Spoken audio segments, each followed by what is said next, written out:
How's everybody doing today? I'm awake now. Glad to hear it, man. All right, so this presentation is about writing my album. Now, writing an album has been a dream of mine ever since I was, started picking up the instruments.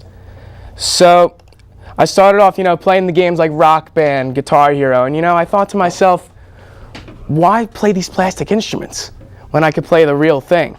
So I started picking up instruments such as the piano, the drums, the bass, and my main, of course, being the guitar. Now, just as a side note, that's my idol right there. John Petrucci of Dream Theater, absolutely incredible.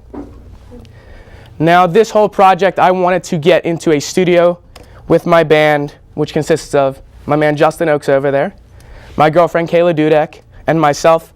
We still don't have a name yet, but I figured if we can get into a studio and record some of our tracks, maybe we can send them out and then establish a name later once we get some calls, if possible. All right, so writing an album, of course, isn't the easiest thing in the world, but a lot of people have a lot of misconceptions about it, such as, you go into it with a set idea of what you want. Like maybe you have a chord progression in mind, maybe A minor, C minor, D minor. And, it follows all this technicalities, like choosing a key from the circle of fifths. And also, maybe the chord progression that you choose follows a circle progression, which is the natural order of chords in terms of music theory. And then, you place it on the grand staff, which, if you remember from Mr. Yarrick's class, you got Egbaduff, face, good boys do fine always, and all cows eat grass. Anyone remember? Yeah. Also, that chip flip game, that was awesome. And now, even though all this is completely necessary in the world of music, if you want to write like intricate pieces, I personally think that the best music comes from when you're just jamming with your band. If you just sit down and, like Justin and I have so many times, we sit there and we jam for like half hour to an hour just non-stop, and we take ideas out of those jams and we make it into something that's a complete song and something that we both enjoy, because it's so much easier to just deal with the natural flow of music than to start with something and say like, oh, I want it to sound like this, or I want it to maybe go in this direction. So after all is said and done, that's when you feel accomplished. Once you have that full piece written, you're all good to go. So now, my mentors for this project included it's a shame, my former band leader, because the band had just broke up this past weekend. My former band leader, Pete Consumo, and my cousin, Frank Ewing. My cousin, Frank Ewing, is the leader of the band Downtown Harvest, if you ever heard of them. And they've done a lot of studio work, so I went to him, and he taught me how to mix and edit, and he also showed me how to like maybe market my music a little bit. And then Pete was just good to have there because he was like good moral support, and then he also helped me figure out how to mix and edit drums into the pieces, since we had to do that for the band anyway. And of course, even though it's kind of cliche, the real problems were scheduling and time and the money. Because this is, like, I definitely do not come from a wealthy family, so this was a very money-involved process.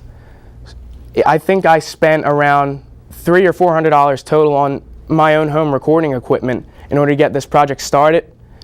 And then having to schedule with not only Frank and Pete, but with my other bandmates was very difficult, because we each have, our own things that we got to do.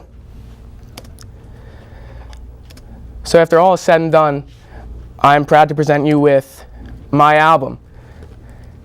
It consists of 9 songs: The Inside Bowie, Comfort Zone, Shaolin Funk, Lava Lamp, Eternal Slumber, The Final Frontier, a metal cover of Jailhouse Rock, and Feel the Groove.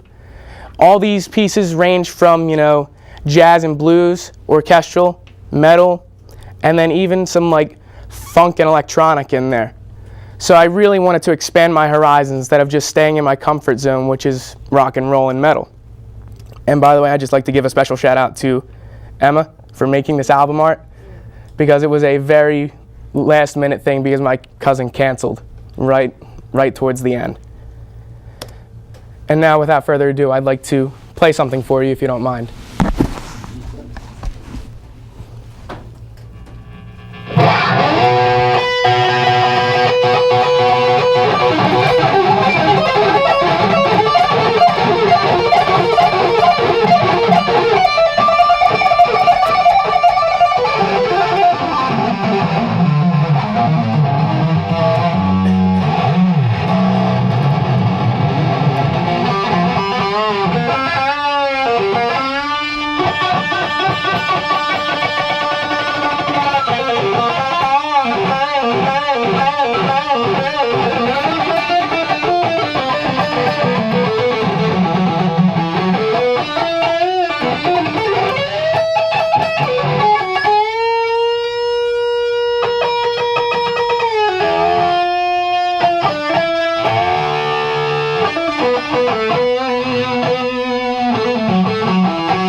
Thank you very much.